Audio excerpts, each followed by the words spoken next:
I'm going to have fun listening to lots of people's input.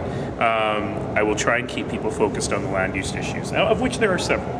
Height, density, setbacks, relationship with the street, retail versus residential versus commercial uses. What's interesting is what I heard a lot of at the beginning of this process from people in the community are, I think, the things that are addressed by the amendments. So let's see where we go. Do you think this is an issue unique to Calgary's Chinatown, or is this something kind of the issue of development and increased density in Chinatowns across the country? It's hard to answer that question because certainly we have a very powerful and vibrant Chinatown compared to other places. I know, for example, in Washington, D.C., where the downtown hockey arena is in the old Chinatown, you wouldn't even know that there was a Chinatown presence there. And in other places, the Chinatown presence has faded to a few signs. And we certainly have viable businesses still operating there. But it is also true that we haven't had any really legitimate, or any considerable new development in that neighborhood in many, many years. Certainly, some would say decades. And the place that is being looked at right now is a parking lot. It's not as though it's taking down a historic building or a really vibrant business or anything like that. So people who live there really have to ask yourselves the question, do we want to preserve even the not good parts out of fear that preserving the not good parts will mean we are unable to, we have to preserve the good parts. So this is a constant problem with development everywhere. And this is just what we have to come to terms with is, can development make it better? My basic rule of thumb on all of these things is in existing neighborhoods is, does this development make the neighborhood better? And sometimes you have people who can't get to that question because they can only think development is bad. Some of the complaints have been that consultation hasn't been well done. That's what we've been hearing. Do you think that's a fair comment? No, as I said earlier, I think that's really unfair. I know that the city staff and consultants have worked incredibly hard on this. They've engaged well over 1,000 people in a neighborhood that doesn't even have that many people living in it. They've done so in 3 languages. They've done it through pop-ups and formal open houses. They've done it online. So it's always a convenient excuse if you don't like the results of the consultation to say, we didn't like the consultation.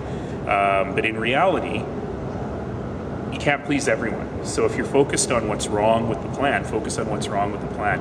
But don't besmirch the people who worked really hard to get that input in and wrote a 217-page report on all the consultation that they did. You mentioned this morning there's translators. I've never seen that. Has that happened before? I've never seen it before either. And in fact, strictly speaking, according to our procedure bylaw, that ought not to be allowed.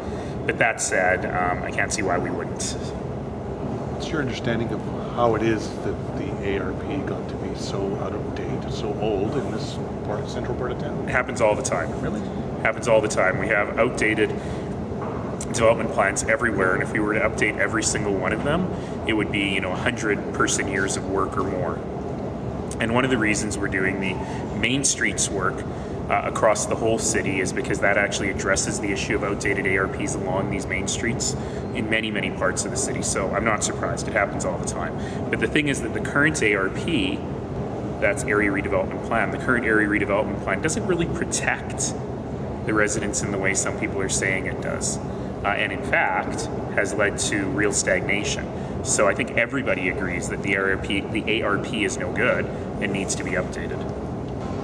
Are you making any progress here? Is there anything you take from everything that you've heard so far? Well, I mean, I'm still a bit put out yesterday we had one of the self-declared spokespeople for Chinatown tell us the engagement was horrible and then admit that she didn't actually attend any of the engagement. That is not helpful. I think now that we've gotten through sort of the self-appointed people who claim to speak for the neighborhood to people who actually live and work in the neighborhood, certainly the quality of the input that we're getting is much more interesting. So let's see where council goes. Are you going to finish by 6 o'clock? I don't know. Every time I answer that question, I'm wrong. Well, how's your list going? You call names, but does that mean they're done, or is it? There's about 10 more on my list. So let's see where we go.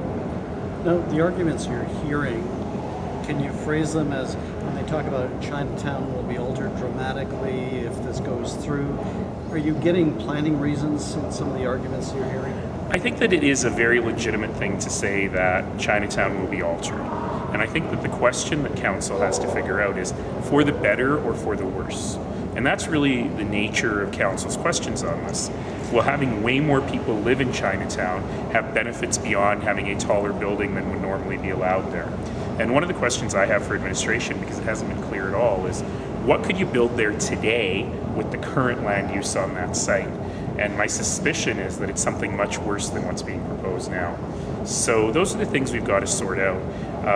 Council does this all the time, and I've always said that our number one question needs always to be, will this make that community better? It won't keep it the same, but will it make it better? Much worse. How? Sorry? Didn't you said? I don't know. That's a question I'm going to ask to administration. But in preview of coming attractions. Okay. So in terms of the zoning, I believe that you can build a fully commercial building without any residential there under the current zoning. But I actually don't know if that's true. the so right I'm out to gonna the check that. sidewalk Yeah. option, the property line. Exactly. Only 15 stories, but right out to the sidewalk, entirely commercial. No Chinese motifs required, I think. So I'm going to ask that question.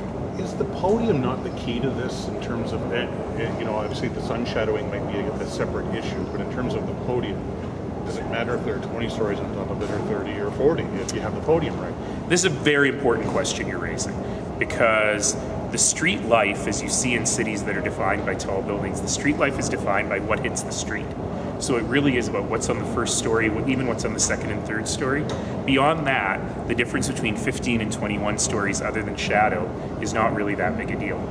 And so as you walk around downtown Toronto these days and you see the enormous amount of super tall high-rise building that really tries to preserve existing buildings at the base or create retail podiums at the base, largely creates organic main streets. I know I sound like Councillor Carra now, but this is exactly the point.